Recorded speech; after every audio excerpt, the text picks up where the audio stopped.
Hello everyone, welcome to Eklavya Snatak and I am Sachin. और आज की इस वीडियो में हम सभी बीए प्रोग्राम सेमेस्टर 4 से जो आपका सब्जेक्ट है हिस्ट्री ऑफ इंडिया 1700 टू 1950, इसकी यूनिट 3 करने वाले हैं। और इसमें जो टॉपिक्स हैं वो है land revenue settlements, commercialization of agriculture, deindustrialization and drain of wealth. तो ये आप यूनिट को making of the British colonial economy भी कह सकते हैं, इसी के अंडर ये टॉपिक्स आते हैं। आपसे छोटी सी रिक्वेस्ट है कि आप प्लीज इंस्टाग्राम पे मुझे फॉलो कर लें। मेरा यूजर नेम आप सभी के सामने लिखा हुआ है। अगर आपको कोई भी क्वेरी हो तो आप आके मुझसे पूछ सकते हैं। और अगर आपको पीडीएफ नोट्स चाहिए इस पूरे चैप्टर के, तो आपको हमारा जो टेलीग्राम चैनल है एकलव्य स्नातक 1, वहाँ पे प्रोवाइड करवा दिए जाएंगे, तो आप वहाँ से पीडीएफ डाउनलोड कर सकते हैं। सिलेबस की बात करें तो यूनिट 1 मैंने आपको करवा दी है, यूनिट 2 भी करवा दी है, आज यूनिट 3 भी आपकी हो जाएगी और बाकी बची हुई जो भी आपकी यूनिट्स हैं वो जल्द से जल्द आपको कवर करवा दी जाएगी। और इंट्रोडक्शन के साथ स्टार्ट करते हैं। अगर हम ब्रिटिश कॉलोनियल इकोनॉमी की बात करें तो इसका मतलब है जो इकोनॉमिक सिस्टम एस्टेब्लिश किया था ग्रेट ब्रिटेन ने, ठीक है, जब वो बहुत सारे देशों को अपनी कॉलोनी बना रहा था, तो उस टाइम पे जो एक एक एरा था, एक पूरा पीरियड था ब्रिटिश इंपीरियलिज्म का। उस टाइम पे आप ये मान के चलो जो उन्होंने इकोनॉमिक जो भी सिस्टम बना रखा था अपना, वो हमें पढ़ना है। ठीक है, जो कि 16th सेंचुरी से लेके मिड 20th सेंचुरी तक ये पूरा इनका किंगडम रहा है भाई, ठीक है, ब्रिटिशर्स का। तो यहाँ पे क्या है कि कॉलोनियल इकोनॉमी जो थी वो बेस्ड होती थी नेचुरल रिसोर्सिस को एक्सप्लॉइट करते थे। वो क्या करते थे, शोषण करते थे भाई। जितना भी नेचुरल रिसोर्सिस जो हमारे देश में मिलते हैं या जो भी उनकी कॉलोनीज होती थी, वो उनके नेचुरल रिसोर्सिस को बहुत ज्यादा एक्सप्लॉइट करते थे, मिनरल्स को भी और एग्रीकल्चरल प्रोडक्ट्स को भी। और ह्यूमन लेबर का तो अलग से एक्सप्लॉइटेशन होता था। तो ये सारी बातें हैं। फिर है the British established plantations and mines in their colonies. तो जो उनकी कॉलोनीज होती थी वहां पे वो प्लांटेशन ज्यादा करवाते थे, ठीक है। और माइंस वगैरह भी उन्होंने एस्टेब्लिश करी बहुत सारी। और लेबर को फोर्स करते थे कि उसके लिए काम करो आप, ठीक है। मतलब अगर लेबर की मन की इच्छा ना हो फिर भी वो काम करवाते थे। और जितना भी प्रॉफिट होता था इन सब चीजों से, उससे ब्रिटिश इकोनॉमी की ही ग्रोथ हो रही थी, आम आदमी का कुछ भी नहीं हो रहा था। और ब्रिटिश रूलिंग क्लास का ही फायदा हो रहा था। The British also use their colonies as markets for their manufactured goods. अब ये क्या करते थे, हमारा कच्चा माल ले जाते थे, रॉ मटेरियल। देखो जैसे इंडिया है, इंडिया का रॉ मटेरियल ले गई है अपने ब्रिटेन, ब्रिटेन में फैक्ट्रियां हैं, इंडस्ट्रीज हैं, वहां पे जाके मैन्युफैक्चरिंग करके वापस इंडिया को ही आगे चेप रहे हैं। समझ रहे हो आप? तो ये इनका दिमाग था। And they imposed tariff and other trade restrictions on the colonies. और ट्रेड के रिस्ट्रिक्शंस भी लगा रखे थे इन्होंने अपनी कॉलोनीज पे, कि वो जो जिन एक बार जो इनका गुलाम बन गया वो किसी और के साथ भी ट्रेड नहीं कर सकता। और ऐसे में उसको क्या करना पड़ेगा, ब्रिटिशर्स का ही सामान खरीदना पड़ेगा, अपना खुद का वो मैन्युफैक्चर कुछ भी नहीं कर पाता था। और इसी पॉलिसी को कहा जाता है मर्सेंटेलिज्म, ठीक है, मर्सेंटेलिज्म इसको कहा जाता है। और ये क्या होता है कि ग्रेट जो ब्रिटेन है उसी का ही सारा फायदा हो, इसलिए ये किया गया था। अब है कि कॉलोनियल इकोनॉमी जो है वो जो भी गुलाम देश होते थे उनके लिए तो कोई फायदा नहीं होता था, क्योंकि उनकी लेबर को भी फोर्स किया जाता था काम करने के लिए। और उनके जो रिसोर्सेज होते थे भाई वो भी अलग से मतलब एक्सप्लॉइट हो रहे थे। और इससे पॉवर्टी आई, गरीबी आई, ठीक है, एनवायरमेंटल डिग्रेडेशन होने लगा। जो सोसाइटी है, जो सोशल अनरेस्ट बहुत ज्यादा हो गया। और ज्यादातर जो अंग्रेजों की जो कॉलोनीज थी ना, मैं आपको बताऊं, वो अंडर डेवलप्ड रह गई, ठीक है, उनका डेवलपमेंट सही से हो ही नहीं पाया। और इंडिपेंडेंस के बाद भी वो गरीब रह गए वो देश, ठीक है, क्योंकि अंग्रेजों ने उनके लिए कुछ नहीं करा, वो अपना फायदा देखते थे। ओवरऑल हम कह सकते हैं कि ब्रिटिश कॉलोनियल इकोनॉमी एक ऐसा सिस्टम था जिससे सिर्फ और सिर्फ फायदा होता है ब्रिटिश रूलिंग क्लास का, ठीक है। और मतलब कोई भी कॉलोनी का इसका कोई फायदा नहीं है, गुलाम देश का कोई फायदा नहीं होता था। और it's legacy can still be felt in many farmer colonies today, ठीक है। आज भी हम अगर देखें, जो पहले देश जो गुलाम रह चुके हैं वो आज भी गरीबी से गुजर रहे हैं, पॉवर्टी से गुजर रहे हैं, स्ट्रगल कर रहे हैं, डेवलपमेंट नहीं हो पा रहा उनका। अब मैं आपको बताऊंगा लैंड रेवेन्यू सिस्टम्स, ठीक है, क्या क्या इनके रेवेन्यू कलेक्शन या टैक्स कलेक्शन के सिस्टम थे। तो पहला सिस्टम है यहाँ पे जमींदारी सिस्टम। जमींदारी सिस्टम में क्या होता है कि जब ईस्ट इंडिया कंपनी ने अपना पूरा कंट्रोल कर लिया था बंगाल के ऊपर, ठीक है, after the battle of Plassey, ये मैंने आपको पढ़ाया था, बिहार उड़ीसा ये सारा एरिया इनके अंडर आ गया था। इन्होंने बहुत सारे एक्सपेरिमेंट करे कि भाई रेवेन्यू कैसे कलेक्ट किया जाए, तो उसमें से एक था जमींदारी सिस्टम। तो जो लॉर्ड कॉर्नवालिस था उन्होंने परमानेंट सेटलमेंट बनाया 1793 में, कि भाई हम एक अमाउंट है वो एक फिक्स कर देंगे, उससे 1 रुपया ऊपर ना 1 रुपया नीचे, परमानेंट वही होगा, फिक्स, ठीक है। और जो जमींदार होता था, जमींदार का मतलब होता है absolute owner and the proprietor of the estate, जो भी जमीन है उसका मालिक जमींदार है। तो he was permitted to appropriate the whole of the rent, इसको ये ताकत दी गई थी कि वो रेंट लेके आना था और जो टैक्स लेके आना था, जो भी मतलब गवर्नमेंट को पैसा दे दा के, और भाई इनको ही कलेक्शन के लिए मीडिएटर बनाया गया था। तो begin with his share was small, he was given only 11% of the rent, ज्यादा फायदा नहीं मिलता था, 11% ही फायदा इनको होता था, पर ये दिमाग भी चला लेते थे। कैसे? he was obliged to part with the major portion of his income to the government, भाई उसको जो भी जमींदार पैसा कलेक्ट करता था उसका मेजर पार्ट जो होता था, जो पोर्शन होता था, वो गवर्नमेंट की जेब में जाता था, it means east India company के पास जाता था। और अगर हम देखें while the land revenue demand by the government was fix, क्योंकि भाई रेवेन्यू की डिमांड फिक्स थी। फॉर एग्जांपल एक आदमी से 1000 रुपया लेना है, गवर्नमेंट ने कह दिया 1000 रुपये चाहिए हमें, फिक्स 1000, ना 1 रुपया ऊपर ना 1 रुपया नीचे चाहिए। भाई जब ऊपर गवर्नमेंट को चाहिए नहीं, जमींदार जरूरी थोड़ी है 1000 जाके बताएगा, वो जाके सामने वाले किसान को कह देगा कि भाई 2000 देने हैं, ठीक है। अब किसान थोड़ी पूछने जाएंगे ऑफिसर, तो वो 2000 ले लेता था, 1000 अपनी जेब में, 1000 ईस्ट इंडिया कंपनी के पास। भाई ये होता था, मतलब यहाँ पे ऐसे एक्सप्लॉइटेशन होता था गरीबों का, ठीक है, ये होता था मतलब। फिर परमानेंट सेटलमेंट वो द लैंड रेवेन्यू सिस्टम, ये एक लैंड रेवेन्यू सिस्टम था जो कि ब्रिटिश कॉलोनियल गवर्नमेंट जो थी इंडिया में 1793 के आसपास ही ये सब आ चुका था। इसको जमींदारी सेटलमेंट भी कहा जाता है, इसको परमानेंट सेटलमेंट भी कहा जाता है। ये कौन लाए थे? लॉर्ड कॉर्नवालिस लेकर आए थे, जो कि गवर्नर जनरल थे इंडिया के। इसके कुछ फीचर्स बता दूं। एक तो रेवेन्यू फिक्स कर दिया जाता है, ये चीज मैंने आपको पीछे समझा दी है, तो आई होप आपको समझ में आ गई होगी। और क्या होता है? Hereditary right. देखो, जमींदार को एक हेरिडेटरी राइट दिया गया था to collect revenue from the land, ठीक है। जो रेवेन्यू लेने का राइट था वो जमींदार को दिया गया था। इसका मतलब है जमींदार जो है ये जो अपने आने वाले जो बच्चे होंगे, इनकी जो पीढ़ियां होंगी, उनको भी ये राइट्स मिल जाते थे। फिर है ट्रांसफर ऑफ ओनरशिप। तो zamindar were given the right to transfer the ownership of the land. अब ये जमींदारों को ये भी हक दिया गया था कि वो उस जमीन का मालिकाना हक किसी और को भी दे सकते हैं। फॉर एग्जांपल कोई जमींदार है, वो अपनी वाइफ के नाम जमीन करना चाहता है, तो उसको पूरा राइट था, वो कर सकता था। एब्सेंटीज्म, ये क्या है? The zamindars were allowed to stay away from the land they were assign to and appoint agents to collect the revenue on their behalf, ठीक है। सो ये होता था भाई। आगे बढ़ते हैं। Increase in revenue. देखो, ब्रिटिश गवर्नमेंट को तो ये था कि परमानेंट हमें वो फिक्स जो है उतना ही चाहिए, ठीक है। और लेकिन जो जमींदार हैं उनको भाई इंसेंटिव वगैरह भी मिल जाता था, और भी बहुत कुछ उनको फायदे हो जाते थे साइड की, वो अपनी मनी भी बना लेते थे, ये मैंने आपको बता दिया था।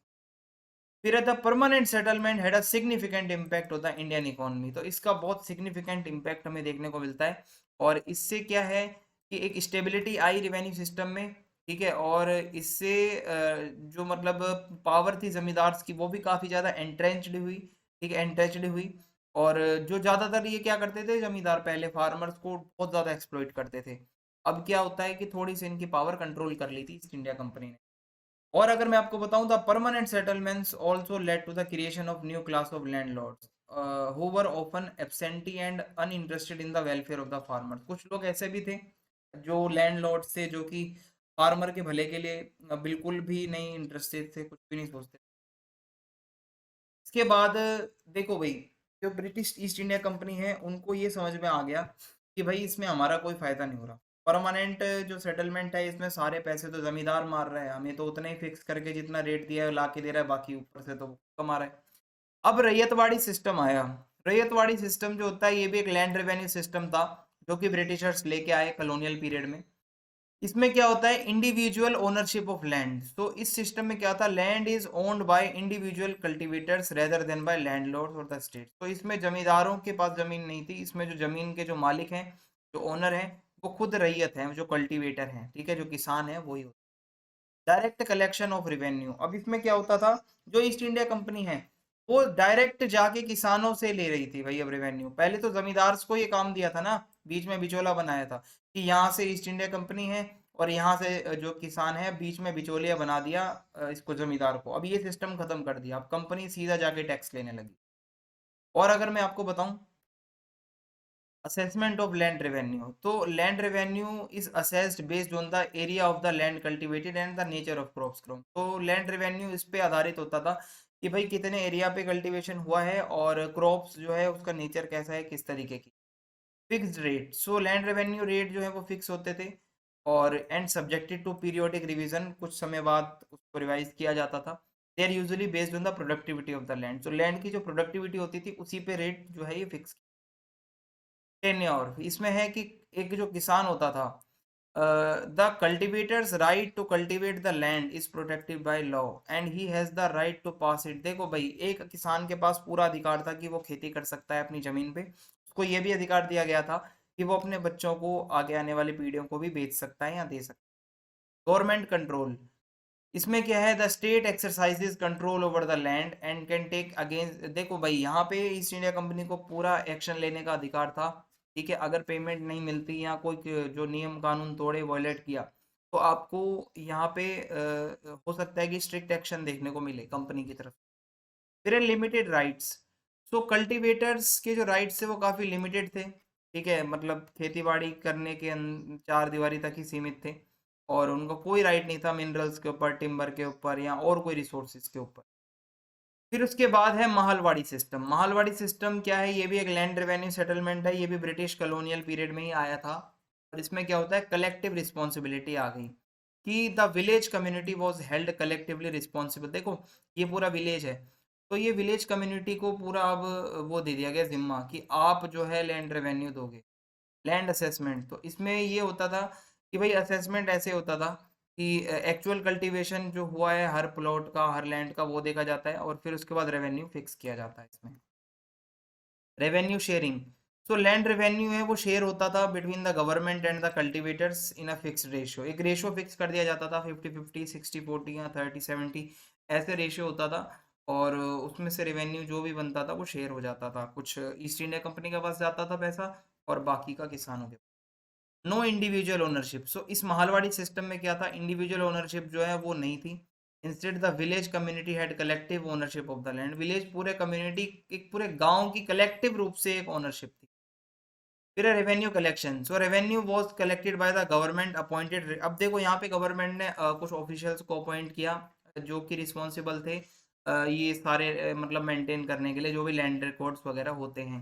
Land transfer, the transfer of land ownership was subject to the approval of the revenue officials. अगर आपको अपना लैंड, अपनी जमीन को ट्रांसफर करना है तो आपको अप्रूवल चाहिए होता था रेवेन्यू ऑफिशियल्स का। Land use, the cultivators had the right to use. देखो, जो किसान होते थे उनको राइट था कि वो अपनी जमीन का यूज कर सकते हैं, बट वो उसको ट्रांसफर या बेच नहीं सकते।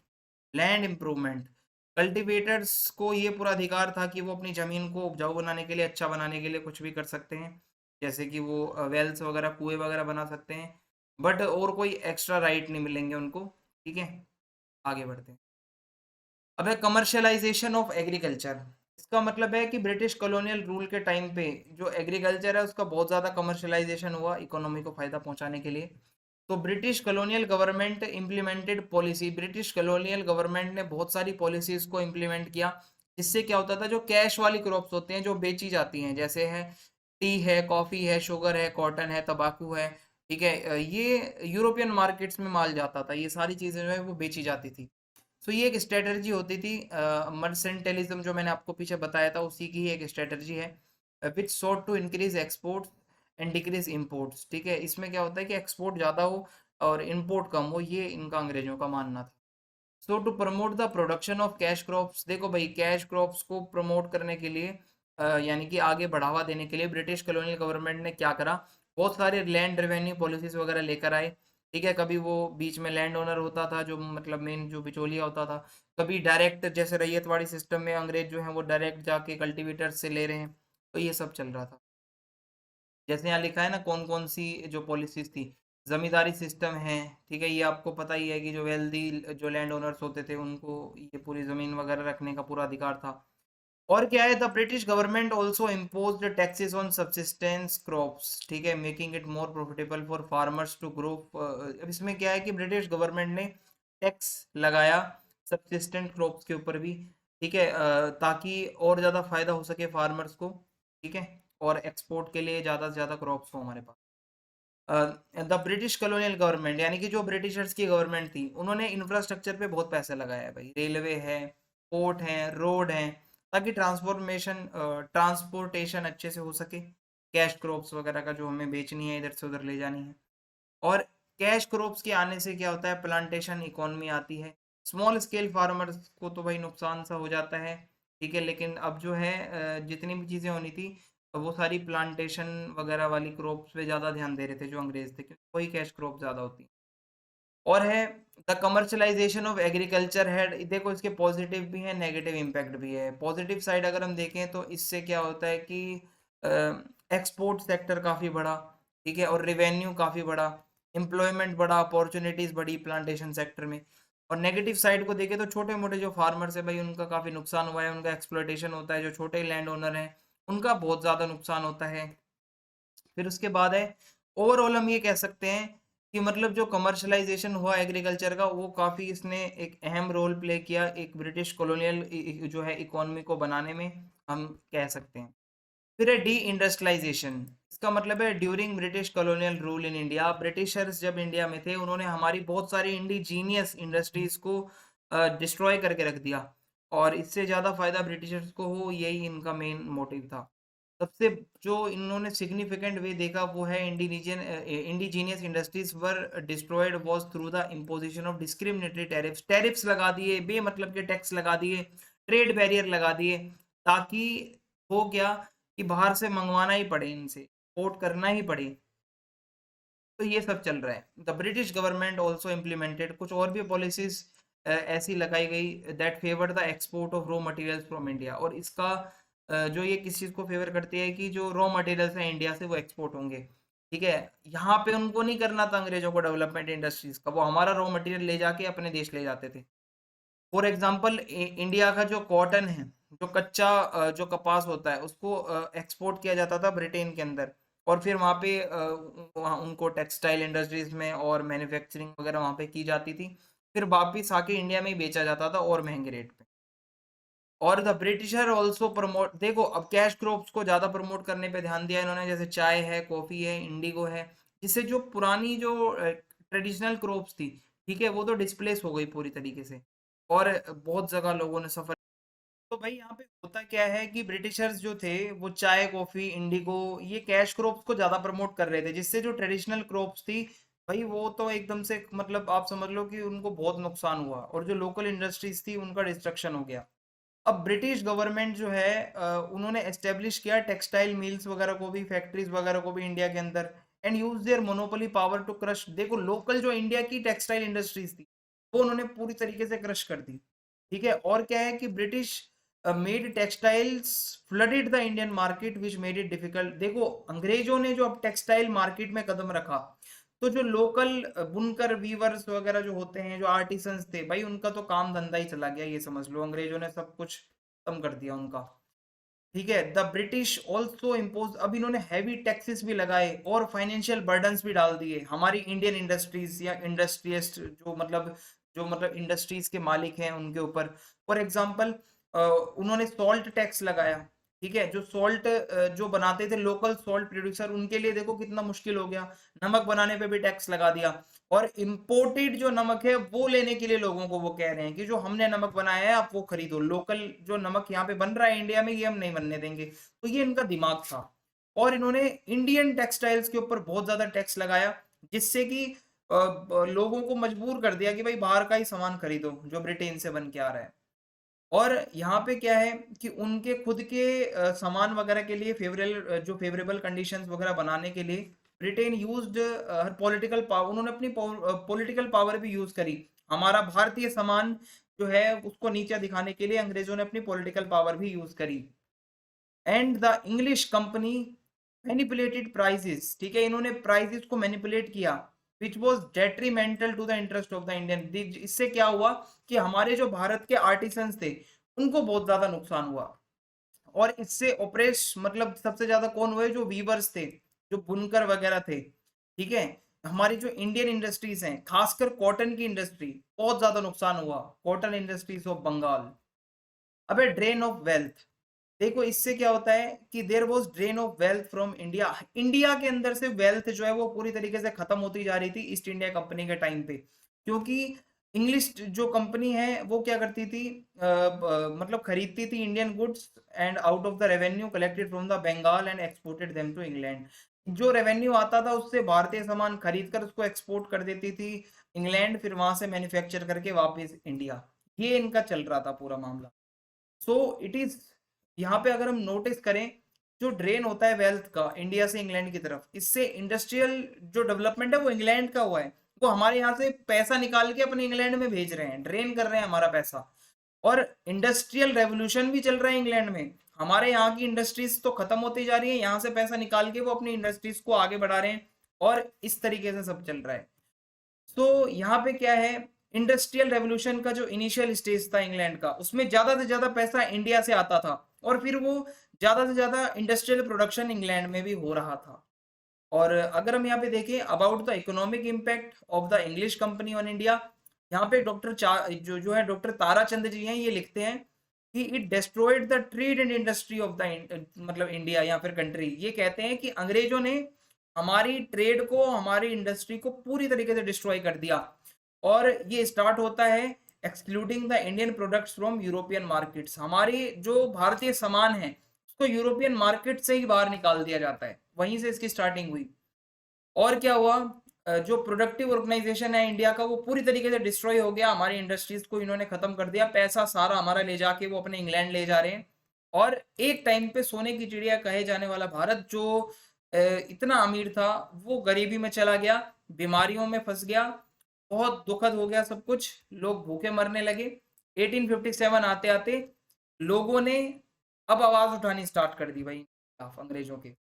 तो यही है भाई, ड्रेन और जो वेल्थ है ये चलता रहा चलता रहा। लोग बहुत ज्यादा गुस्से में आ गए, लोगों के ऊपर भाई बहुत नुकसान हुआ। लोग जो है, आप कह सकते हो कि मतलब बहुत ज्यादा कुपोषण में चले गए, एग्रीकल्चर पूरा खराब हो रहा है, अनएम्प्लॉयमेंट, बेरोजगारी, ठीक है, सूखा पड़ रहा है, कभी फेमाइंस पड़ रहे हैं।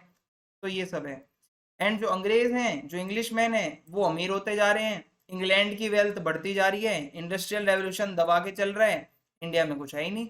इंडिया तो भाई कॉलोनियलिज्म का विक्टिम बन गया, और इंपीरियलिज्म ये हमें सबसे ज्यादा देखने को मिलता है इंडिया में। तो उसके खिलाफ आवाज भी उठी, 1857 का रिवोल्ट हुआ, जो कि हम नेक्स्ट यूनिट में पढ़ने वाले हैं। तो अगर आपको वीडियो अच्छी लगी हो तो प्लीज चैनल को सब्सक्राइब करें।